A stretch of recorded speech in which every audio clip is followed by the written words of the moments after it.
अब अगला वक्ता के रूप में काराकाट के सांसद और भाकपा माले पोलित ब्यूरो सदस्य कॉमरेड राजाराम जी को हम आमंत्रित करते हैं वो आवे और अपनी बात करें।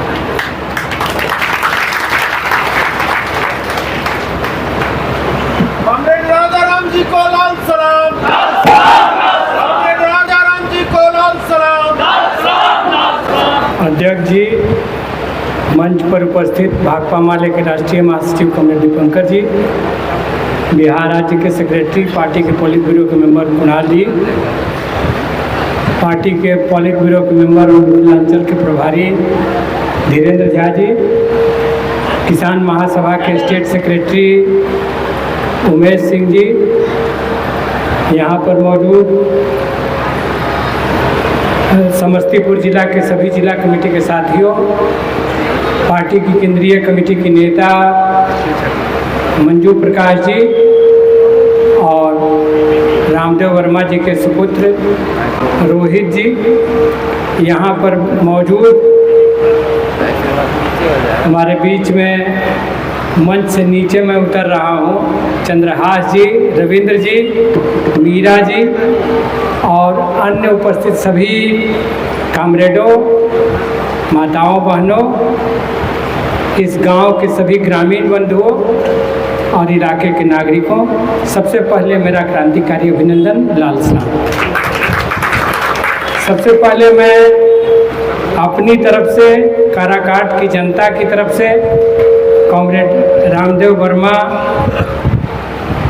को श्रद्धा सुमन अर्पित करता हूँ, श्रद्धांजलि देता हूँ और उनकी विरासत को आगे बढ़ाने का इस मंच से संकल्प लेता हूँ। वर्मा जी ने विभूतिपुर की उबड़ खाबड़ जमीन को काफ़ी समतल बनाने में काफ़ी मेहनत किया, काफ़ी कोशिश की। ये जब मैं पहली बार पतेली आया था तो ये आम लोगों के मुंह से सुना था ये बात कि काफ़ी संघर्ष किया उन्होंने।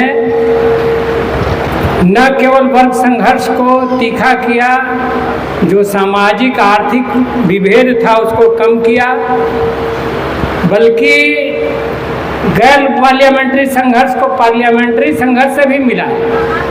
वो मेरे साथी रहे हैं विधानसभा में और मैंने उनके साथ काम किया है और वहाँ पर भी पूरी तार्किकता और बौद्धिकता के साथ जिस तरह से वे गरीबों, मजदूरों, किसानों का पक्ष रखते थे, तो बात बहुत एक वामपंथी नेता, एक वामपंथी विधायक की बात समझ में आती थी और पूरा जीवन उनका इसी में समर्पित रहा। उनके गुजरने के बाद जब उनकी लाइब्रेरी देखने आया, उनके हाथ से लिखे हुए आर्टिकल और वो तमाम रोज का अखबारों का कतरन, वो अद्भुत था अपने आप में। पूरी जिंदगी एक अध्यवसाय की तरह बिताना, इतना कठिन काम करना अपने आप में एक मिसाल था। और आज हम उनकी विरासत को आगे बढ़ाने का संकल्प लेने के लिए आए हैं। सवाल ये है कि इस विरासत को कौन आगे बढ़ा रहा है?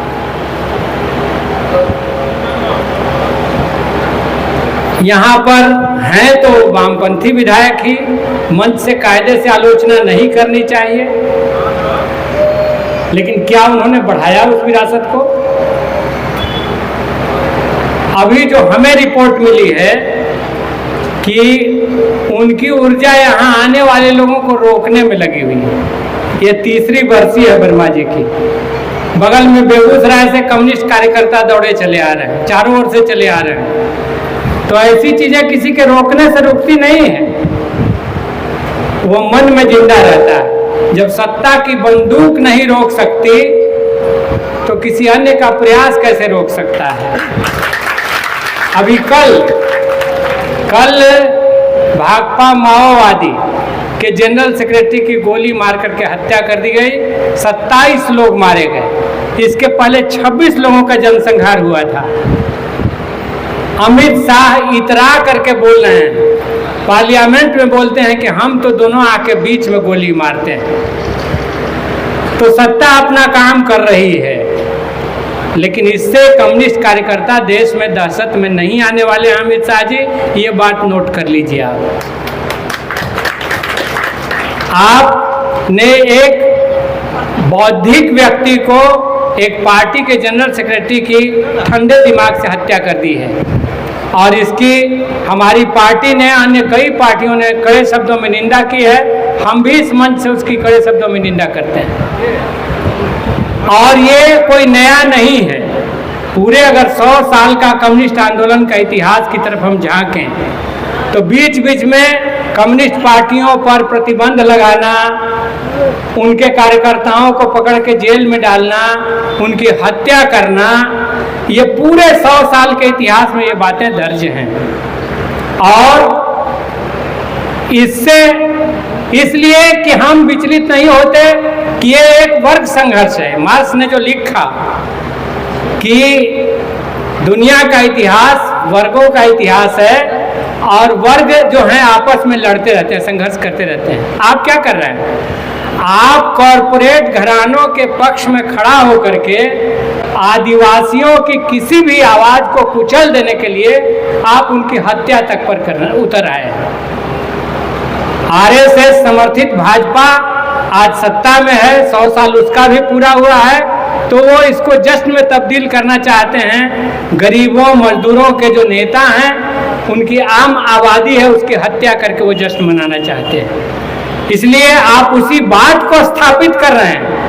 मार्क्स के लिखे हुए शब्द को आप स्थापित करने की कोशिश कर रहे हैं। ये सीधी सीधी बात है। और इसी के खिलाफ तो दूसरा वर्ग समानता के लिए, बराबरी के लिए लड़ रहा है। पूरा आजादी का आंदोलन जो है आम आदमियों की बराबरी और हक के लिए लड़ाई का प्रतीक है। मैं कई बार सोचता हूँ, संविधान बनने बनाने से लेकर के और उसमें जितने सूत्र आए, शब्द आए, कहां से आए? प्रेमचंद पहली बार गोदान लिखते हैं तो उसमें साधारण आदमी को अपने उपन्यास का नायक बनाते हैं। होरी को, उनकी पत्नी धनिया है, महिलाओं का प्रतिनिधित्व करती हुई, उसको नहीं तो उसके पहले क्या लिखा जाता था? पृथ्वीराज रासो, राज तरंगनी, राजाओं की गाथाएं लिखी जाती थी। पहली बार एक वामपंथी लेखक ने अपना नायक बनाया एक किसान को, एक गरीब किसान को, और उसकी औरत धनिया को। तो यह ऐतिहासिक परिवर्तन था। ये सामान्य आदमी, गांव का साधारण आदमी, खेती करते हुए जो बढ़ रहा था, उसकी कठिनाइयों से जूझ रहा था, उसको हीरो बनाया और उसकी पत्नी को हीरोइन बनाया, नायिका बनाया, और समाज परिवर्तन के बुनियादी बातें लिखी उसमें। इसलिए कि मजदूर किसान की इस आज़ादी की लड़ाई में बड़ी संख्या बल की जरूरत हमेशा होती है, और मजदूर किसान से ताकतवर भी कोई नहीं है, और उससे बड़ा सृजनशील भी नहीं है कोई। सबसे जो पौधा उगता है, उसका पहला जो स्फुरन होता है, वो कौन देखता है? वो एक मजदूर किसान ही देखता है। उसी ने सबसे पहले मशीन बनाई, खेतों से पौधों को उगाया, और इसकी पृष्ठभूमि, इसकी पटकथा तो कहिए तो सोवियत क्रांति ने लिख दी थी। एक साधारण आदमी को सोवियत क्रांति ने 17 में सत्ता में पहुंचा करके लेनिन ने इतनी ऊंचाई दे दिया था, और इसी से जो सत्ता में थे पहले से, सामंती ताकतें, राजा, पूंजीपति, ये घबरा गए कि अरे ये क्या हुआ? जो श्रम का सृजन करने वाला था वो नायक बन रहा है, वो सत्ता चलाने का दावा कर रहा है, मेरा क्या होगा? और तब से हम देख रहे हैं कि ये पूंजीपति और सामंत दोनों अपेक्षाकृत एकता बना के चल रहे हैं। आजादी की लड़ाई में मजदूरों और किसानों की भूमिका और उस पर दमन ने उसके शहादतें हुई, लेकिन शहादतों से उसकी चमक कमजोर नहीं हुई। बल्कि उसकी चमक और बढ़ती चली गई। उसकी नैतिक दावेदारी कहिए समाज पर बढ़ती चली गई। आज़ादी की लड़ाई में उसकी एक बड़ी भूमिका थी। गांधी जी की मीटिंगों में वो भगत सिंह से लेकर सारे लोग कांग्रेस के तमाम आह्वानों में शामिल हुआ करते थे। जो भीड़ जुटती थी मजदूरों और किसानों की, उसने पूरे आंदोलन के चेहरे को बदल दिया। ये बिहार स्वामी सहजानंद सरस्वती के किसान आंदोलन की धरती रहा है। और भूमि सुधार बात कहां से आई, जमींदारी उन्मूलन बात कहां से आई? अगर वो किसान आंदोलन नहीं हुआ होता तो ये बात नहीं दर्ज होती कानून में। इसीलिए मैं कह रहा हूं कि आज जब हम कम्युनिस्ट आंदोलन के 100 साल पर बात कर रहे हैं और वर्मा जी के तीसरी पुण्यतिथि पर हम उनको याद कर रहे हैं, तो वो सारी बातें याद आती हैं अतीत की, और वहां से होते हुए बात यहाँ तक पहुंची है। इसलिए अभी भी लड़ाई खत्म नहीं हुई है। अभी तो बल्कि हम देख रहे हैं कि थोड़ा सा सभ्यताओं का संघर्ष के रूप में भी छिड़ गया है। राखी गढ़ी की खोज क्या कह रही है, ये कानी मोई क्या कह रही हैं, बहुत बातें आ रही हैं।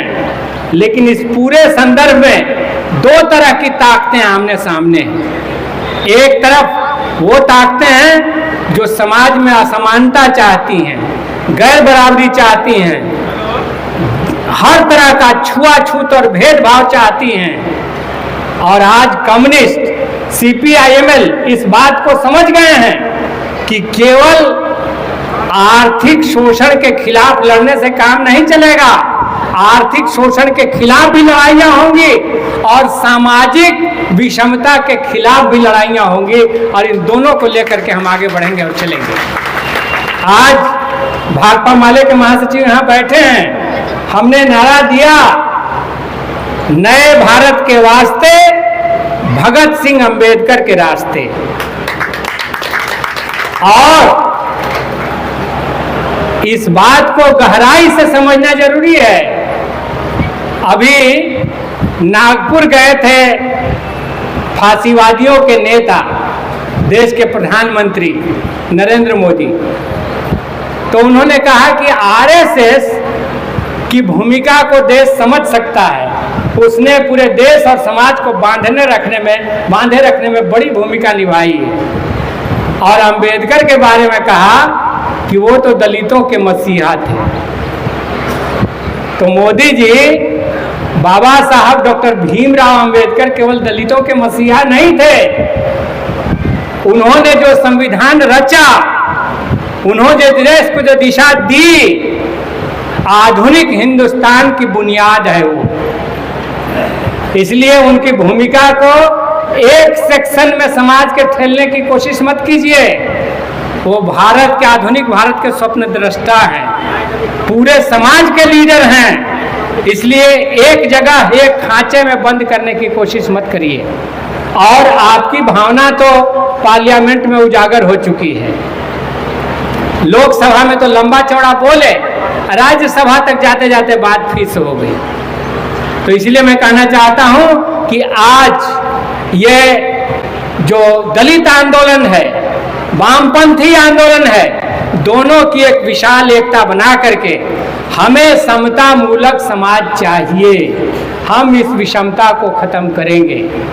आज अगर कानी मोई कहती हैं कि हमारे यहाँ उत्तर भारत में जितने पुराने गांव मिले हैं उससे 2000 साल पुराना गांव हमारे यहाँ मिला है, तो हम कहना चाहते हैं कि वो भी भारत का ही हिस्सा है। वो तमिलनाडु का वो गांव भी भारत का हिस्सा है। अगर राखी गढ़ी की खोज ये कहती है कि वहाँ जो जीन्स मिले हैं वो जीन्स आर्यों के जीन से मेल नहीं खाते हैं, तो हम कहना चाहते हैं कि राखी गढ़ी का इतिहास भी हमारा ही इतिहास है।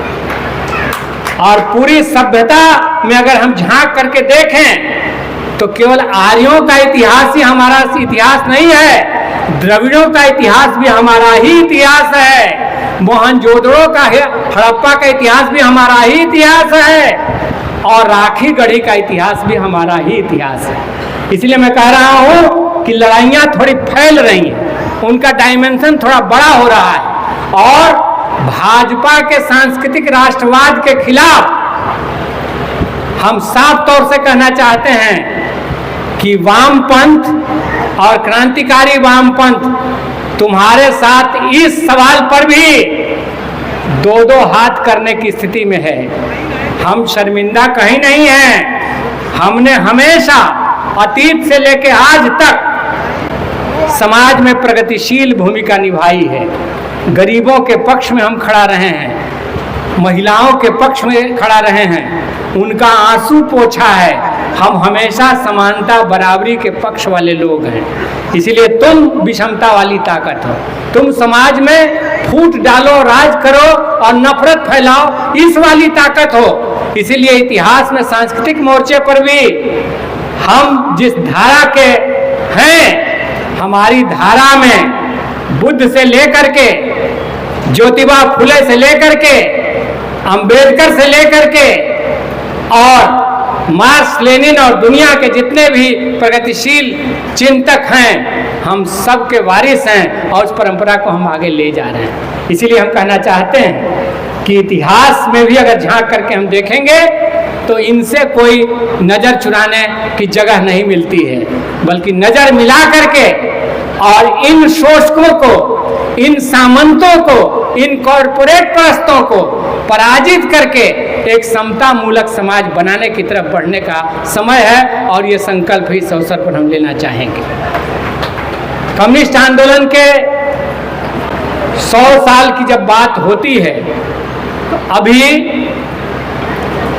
संविधान पर बहस चल रही थी।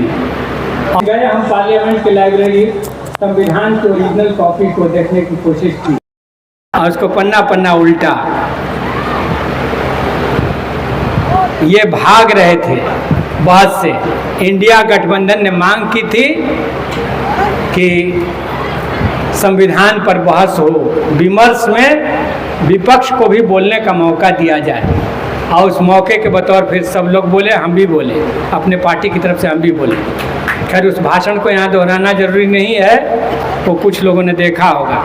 मैं सिर्फ यही कहूँगा कि वे हमसे हर कुछ छीन लेने के लिए एक एक कदम बढ़ रहे हैं। ये केवल आहर के लिए एक बहाना है। अभी माओवादी हैं तो हिंसक हैं, इसलिए उनके महासचिव की गोली मार करके हत्या कर दी गई। और रोमिला थापर क्या है? उनका जेएनयू का चेयर छीन लिया गया। यूरोप वालों को भी एक घमंड था कि हम दुनिया के सबसे सिविलाइज्ड नेशन हैं और भारतीय लोग अनसिविलाइज्ड हैं, इसीलिए हमने उन पर 1857 का दमन छेड़ रखा है, उनको सिविलाइज्ड बनाना है। रोमिला थापर ने इतिहास का अध्ययन करके बता दिया कि यूरोप वालों, हम उतने जाहिल भी नहीं हैं, और भारत ये साधुओं का, जटाजूट लोगों का ही देश नहीं रहा है। यहाँ पर हमने बहुत काम किया है इतिहास में भी, और बहुत हमारा अतीत कोई शर्मिंदा होने लायक नहीं, बहुत खोजें किए हैं। ये वही रोमिला थापर हैं, और आज 97 साल की रोमिला थापर, मैंने इतनी उम्र तक इतिहास पर दिन रात जिसने काम किया, उनका जेएनयू में चेयर बीजेपी ने छीन लिया, उसको हटा दिया।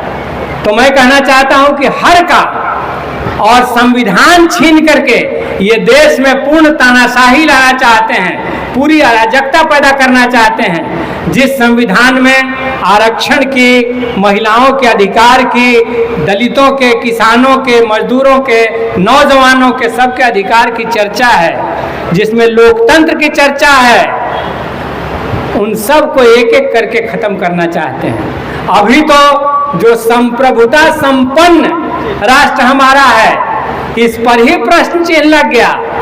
अमेरिका कहेगा कि युद्ध करो तो युद्ध होगा, अमेरिका मना करेगा तो मना हो जाएगा, अमेरिका चाहेगा तो दंगा होगा, अमेरिका चाहेगा तो सब कुछ होगा। तो आज़ादी हमें क्या मिली? गांधी और भगत सिंह की शहादत के बाद यह जो देश आज़ाद हुआ, तो उस आज़ादी का क्या हुआ? आज वे नज़र नहीं मिला रहे हैं। आज गांधी के राष्ट्रवाद को उन्होंने ताक पर रख दिया है। अमेरिकी साम्राज्यवाद ने ईस्ट इंडिया कंपनी की जगह ले ली है। इसीलिए हम कहना चाहते हैं कि कम्युनिस्टों को इस लड़ाई में नेतृत्वकारी भूमिका निभानी होगी। ये सही है कि आज हमने पूरे इंडिया गठबंधन में एक दमखम के साथ भागीदारी ली है, एकता बनाई है, तो हम पर जवाबदेही और बढ़ गई है। समाज के बड़े हिस्से को एक करने, एक रखने और उसमें अपनी दृढ़ता, संकल्प, शहादत और कुर्बानी देने की जवाबदेही हमारे कंधों पर आ गई और उसको हमें एक्सेप्ट करना होगा, उस विरासत को आगे ले जाना होगा। और निश्चित रूप से हम पिछले चुनाव में लोकसभा में कुछ सीटों से हम सत्ता तक नहीं पहुंच पाए, लेकिन जब बिहार के चुनाव इस साल होने जा रहे हैं तो ये गलती दोबारा नहीं होनी चाहिए। इंडिया गठबंधन के भीतर हम बात करेंगे कि कहाँ किसकी दावेदारी हो सकती है। विभूतिपुर सीट पर लाल झंडे की विरासत वर्मा जी ने बढ़ाई और अब उनकी विरासत को कौन बढ़ाएगा, ये अंदर में बात हो सकती है। लेकिन हम साफ तौर से कहना चाहेंगे कि बिहार में हमें एनडीए नहीं चाहिए, भाजपा नहीं चाहिए। हम बिहार अगर जीत लेंगे तो कहिए कि देश जीत लेंगे, देश की आधी से ज़्यादा लड़ाई हम जीत लेंगे। इसीलिए हम कहना चाहते हैं कि आज से ये संकल्प यहाँ से उठना चाहिए और ये बात होनी चाहिए। और मैं समझता हूँ कि बेगूसराय, समस्तीपुर, मधुबनी का ये इलाका, जिसके बारे में धीरेन्द्र जी ने कहा कि ये एक ज़माने में लाल झंडों को फहराने वाला इलाका रहा है, इनको खुशफहमी में रहने दीजिए कि विगत लोकसभा चुनाव में कई सीटें भाजपा ने जीत ली। होश संभालो और संभल जाओ। इस बार यहाँ पर इंडिया गठबंधन तमाम सीटों पर जीत हासिल करने जा रहा है। ये विभूतिपुर से, ये बेगूसराय और समस्तीपुर के इस बॉर्डर इलाके से ये संदेश बिहार को जा रहा है। इन्हीं शब्दों के साथ आपको धन्यवाद देते हुए कि आपने मुझे सुना, मैं अपनी बात समाप्त करता हूँ। धन्यवाद।